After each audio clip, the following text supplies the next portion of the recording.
আজিজুল হককে অর্ডার হুকুম দিয়েছেন বলে আমি শাহ হামিদুল্লাহ মাইজভান্ডারকে গৌসুল আজম বলতে বাধ্য হয়েছি।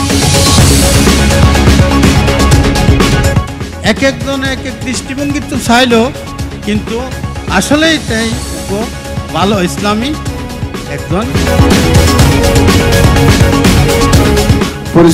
সম্পর্কে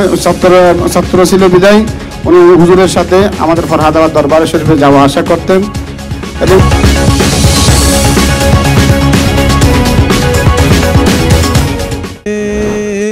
নিজের রূপ দেখিয়া হবি নিজে দিওয়ানা,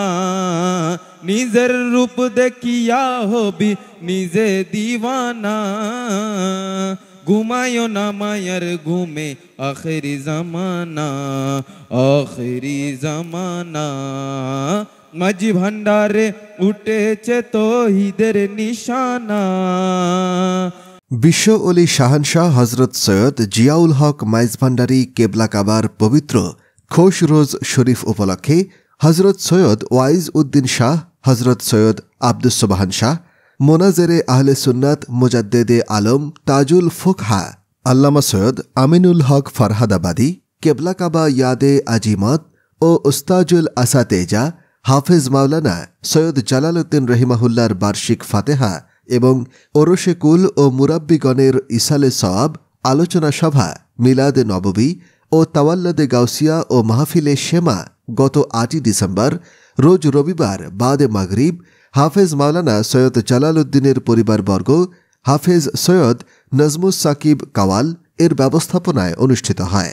এতে উপস্থিত ছিলেন খলিফায়ে গাউসুল আজম মাইজভান্ডারী আল্লামা সৈয়দ আমিনুল হক ফরহাদাবাদী কেবলা কাবার আওলাদে ফরহাদাবাদী শাহজাদা সাজ্জাদান শিন, পীরজাদা মাওলানা সৈয়দ মোকাম্মেল হক শাহ ফরহাদাবাদী ও পীরজাদা সৈয়দ ফয়জুল হক শাহ ফরহাদাবাদী সাহেব, পীরে কামেল হজরত সৈয়দ আব্দুল আজিজুল হক শাহানশাহ আজিজিয়া দরবার শরীফের শাহজাদা সৈয়দ রবিন উদ্দিন সাহেব,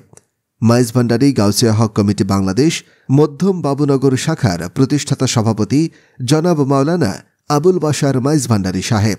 মাইজভান্ডারী গাউসিয়া হক কমিটি বাংলাদেশ মধ্যম বাবুনগর শাখার সাধারণ সম্পাদক সৈয়দ ইকবালুর রহমান, মধ্যম বাবুনগর শাখা সহ ধর্ম ও সাংস্কৃতিক সম্পাদক কাজী মাওলানা মামুনুর রশিদ সাহেব, মাইজভান্ডারী গাউসিয়া হক কমিটি বাংলাদেশ পূর্ব সয়াবিল দাইরা শাখার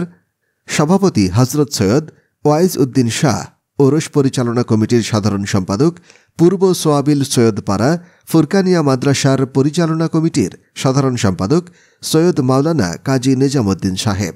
পেশকার হাট ফাজিল ডিগ্রি মাদ্রাসার সাবেক সুপার আলহাজ সৈয়দ মাওলানা মুফিজ উদ্দিন আল কাদেরি সাহেব, আঞ্জুমানে মোত্তাবেইনে গাউসুল আজম মাইজভান্ডারী পূর্ব সোয়াবিল শাখার সভাপতি সৈয়দ পাড়া জামে মসজিদের পরিচালনা কমিটির সহসভাপতি জনাব এস.এম. সেলিম উদ্দিন সাহেব,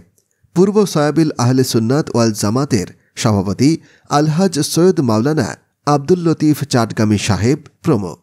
এবং এখানকার সময় গই মাইজভান্ডার দরবার শরীফ বা মাইজভান্ডারের ইয়া ছাড়া মানুষ চলাচল করেন কঠিন হয়ে যাবি। ঠিক আজিয়ে এই মুহূর্ত মেদিয়ান আই কিছু হইলেও উপলব্ধি করির যে আর এ শহীদ বাড়ি মেদি তেহরুগ্য ফোয়া নাজমুস সাকিব, হাফেজ নাজমুস সাকিব তাই কিন্তু এক একজন এক এক দৃষ্টিভঙ্গি তো চাইলো, কিন্তু আসলেই তাই উগ্র ভালো ইসলামী একজন শায়ের যার কোনো তুলনা নেই। মদিনাতুল মুনাওয়ারা শাহীন সাহেব মদিনা হুজুর সৈয়দ আলম সাল্লাল্লাহু আলাইহি সাল্লাম আমি আজিজুল হককে অর্ডার হুকুম দিয়েছেন বলে আমি শাহ হামিদুল্লাহ মাইজভান্ডারকে গৌসুল আজম বলতে বাধ্য হয়েছে।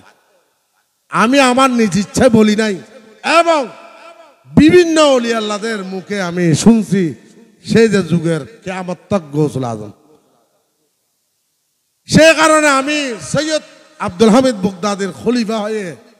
আমি গৌসুল আজম মাইজভান্ডারীকে নারা দিয়ে শক্তিবান হয়ে বাতিল মার্কা দুশমন রাসূলের সাথে আমি জিহাদ যুদ্ধ করে উত্তীর্ণ হয়েছি। দমদে শাহে আহমদুল্লাহ গৌসুল আজম মারহাবা কি দিছে যে কাকে ইমাম শাহ বাংলা রাদিয়াল্লাহু তাআলা আনহু খলিফা সৈয়দ আব্দুল হামিদ বাগদাদি আলা রাসূল, কিন্তু ওনাকে মারহাবা না দিয়ে দিয়েছে যে গৌসুল আজম শাহ আহমদুল্লাহ মাইজভান্ডারীকে। কাদরিয়া নারায়া গৌসুল আজম মিজনম দমদার শাহে আহমদুল্লাহ কুতুবে আলম কুতুবে আলম কুতুবে আলম সুন্নি মুলুরা কাছে পূর্ব অঞ্চলের কুতুবে আলম আলম মানে সারা আল্লাহ সৃষ্টির রববিয়ত যতটুকু রসুলের রহমতের সীমানার ততটুকু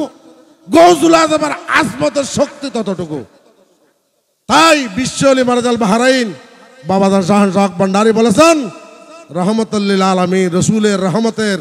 সীমানা জুড়ে আমার বেলায়েতি কর্মক্ষমতা বলেছেন, বুঝিয়ে দিয়েছেন জগৎকে, প্র্যাকটিক্যাল বুঝিয়ে দিয়েছেন। এটা ইতিহাস দেখলে বোঝা যাবে, বেশি দেরির কথা না, এটা 20-40 বছর আগের কথা।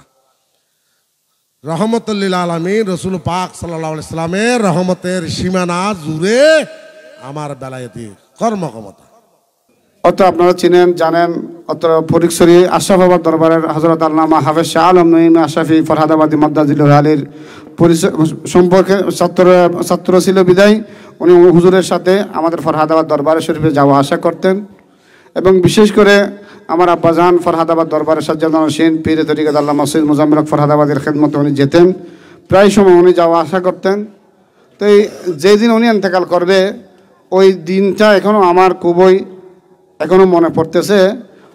ওই দিন উনি দুপুরের সময় আমাদের ফরহাদাবাদ দরবারে ওই এখন তো 12 ডিসেম্বর উরুস শরীফ হয়, 27 অগ্রহায়ণ, ঠিক আছে, এটা 12 ডিসেম্বর উরুস শরীফ, তখন ছিল 11 ডিসেম্বর। ওই দিন উনি দুপুরের সময় ওই আমাদের দরবারে উপস্থিত হয়েছিলেন। তো যাওয়ার পর সারাদিন উনি প্রায় রাত 8:30 পর্যন্ত মনে হয় ওইখানে অবস্থান করেছেন।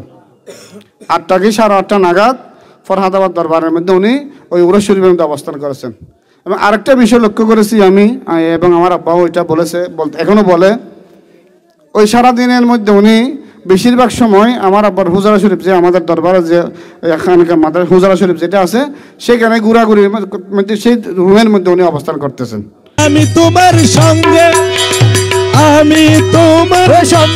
বেড়াই, পাপ পুণ্য কাউকে করে মোলা, পাপ পুণ্য কাউকে করে, কোন দোষেতে দোষী হলাম আমি তোমার বিচারে, কেন দেখা না দাও আমারে, কেন